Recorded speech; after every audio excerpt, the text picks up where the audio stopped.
Welcome to this explainer. Today, we're going to completely reframe how you think about procrastination, tapping into some really fascinating new psychological research. If you've ever found yourself staring at a blank screen at midnight, just wondering, why did I do this to myself again? Trust me, we have all been there. Well, you're in the right place. We're going to unpack the actual science behind why we delay things. And more importantly, we'll give you some concrete, evidence-based tools to finally stop sabotaging your future self. So let's dive right into this incredibly relatable question. Because, let's face it, feeling guilty about putting things off, totally universal. But the real reason we do it is probably going to surprise you.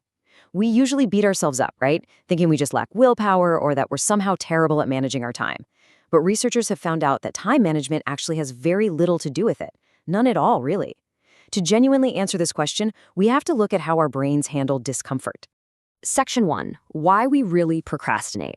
To fix the problem, we first have to understand the root cause. And that means throwing out the old idea that procrastination is just a time management issue, or worse, just laziness. It is so much deeper than that, and it's actually rooted in our emotional responses. Here's the absolute crucial point. Procrastination is actually an emotion regulation failure. It's when you prioritize making yourself feel better right now over your long-term goals. See, when a task makes you feel anxious or bored or just utterly overwhelmed, your brain literally treats that negative emotion as a threat. So, procrastination? It's essentially a coping mechanism. You're putting the task off simply to repair your mood in the short term. Basically, you're trading long-term success for immediate emotional relief. And this creates a wild temporal disconnect between who we are today and who we are tomorrow. We're basically forcing our future self to pay the massive price for our present self's desire to just avoid things we don't want to do. Psychologically speaking, we actually view our future self almost like a total stranger. So your present self decides, hey, I'm going to go scroll on social media to feel good right now, happily tossing all the stress, the rushing, and the negative consequences right over the fence to your future self, like it's some other poor person's problem. Section 2. The vicious stress cycle. Let's look at how this builds into a psychological trap. A trap that actually creates way more of the exact same stress we're trying so hard to avoid. Now, what's really fascinating here is how this behavior creates a literal doom loop. Think about it. Delaying a task leads to harsh self-judgment, right? Which then spikes your stress levels, which then triggers even more procrastination just to cope with that new stress. It's crazy.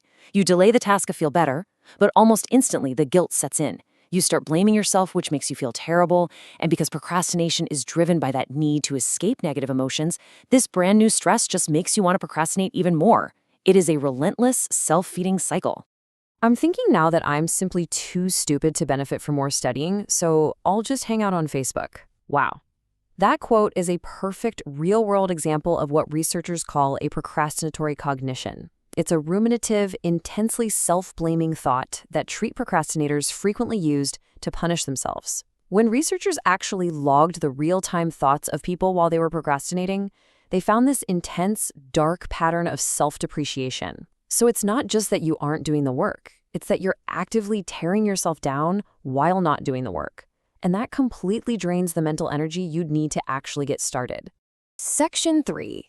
The power of self-compassion.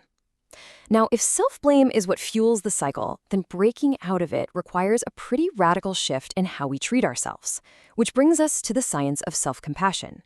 And to be clear, this isn't about letting yourself off the hook. It's about strategic emotional regulation. Research actually shows that applying 3 core pillars of self-compassion helps you disengage from those negative emotions that cause you to avoid tasks in the very first place. So instead of harsh self-judgment, you practice self-kindness. You recognize what's called common humanity, meaning you just acknowledge that, hey, everybody struggles with procrastination sometimes, you're not alone. And finally, you use mindfulness to view your stress objectively without letting it completely consume you. So the absolute crucial takeaway here is that by actually forgiving yourself for procrastinating, you reduce your stress and you actively decrease your likelihood of procrastinating the next time around. The data on this is incredibly clear across multiple studies. Individuals with lower self-compassion experience much higher stress, which just paralyzes them further. By cutting yourself a little slack, you literally shut down the emotional alarm bells in your brain. That frees up your cognitive resources so you can, actually get to work. Section 4. The WHOOP strategy. Okay, now that we've cleared those emotional roadblocks, let's dive into some highly practical, evidence-based interventions to turn all this motivation into actual action. Knowing why we procrastinate is really only half the battle. Now we need a game plan. Researchers combined their work to create this incredibly powerful self-regulationary strategy called MCII, or Mental Contrasting with Implementation Intentions. And the best part? It works regardless of your personal attributes. I know, it sounds super complex and academic, but it is incredibly practical. It's really just about bridging that massive gap between daydreaming about a goal and actually navigating the very real day-to-day obstacles that usually trip you up. And that brings us to the WHOOP method. It's a highly memorable 4-step framework that you can literally use right now to build an actionable bridge to your future self. First up, you define your wish, and you vividly imagine the outcome. But here's where it gets really powerful. You then honestly identify the obstacle, the exact internal thing that usually makes you procrastinate. Finally, you create an if-then plan. For example, if I feel the urge to check social media, then I will turn my phone off for 20 minutes. It's like you're pre-programming your brain for success. Section 5, Temptation Bundling. Let's move on to another incredibly effective strategy, one that actively hacks your willpower by using your guilty pleasures to your advantage. This one is totally a game changer for those tasks you just cannot seem to find the motivation to start. The term temptation bundling was coined to describe a productivity technique where you link a short-term joy to a long-term goal. It makes the necessary chore so much more appealing.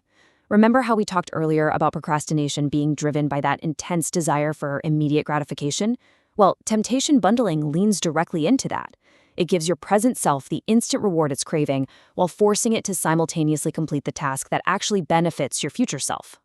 To put how well this works into perspective, researchers found that gym visits skyrocketed by an incredible 51%. How? Participants were only allowed to listen to a gripping audiobook while they were exercising. By holding the audiobook hostage, meaning they could only find out what happens next in the story if they were physically at the gym, the researchers effectively transformed a dreaded should into an irresistible want. So you can easily create your own bundles by just matching things you absolutely love with things you usually avoid, like, say, only allowing yourself to drink your favorite specialty coffee while you tackle your dreaded email inbox. The real trick here is exclusivity. You cannot let yourself binge that new Netflix show while lounging on the couch. Nope, you're only allowed to watch it while you're folding the laundry. You are essentially, and very cleverly, bribing your present self to do the right thing. By deliberately mapping out your wants and your shoulds, you instantly boost your self-control. You make those delayed benefit behaviors instantly gratifying for your present self. Just make sure you pair them intelligently, right? Like trying to reply to highly complex work emails while watching an engaging TV show is probably just going to lead to some really bad emails. But pairing a mindless physical chore with a great podcast, now that is the absolute sweet spot. So what is one small should that you can bundle with a want today so that your future self will thank you tomorrow? I really hope this explainer has given you the tools to replace all that heavy self-blame with actual forward momentum. Stop relying on sheer willpower, forgive yourself for those past delays, and start structuring your work so that doing the right thing actually feels pretty good right now.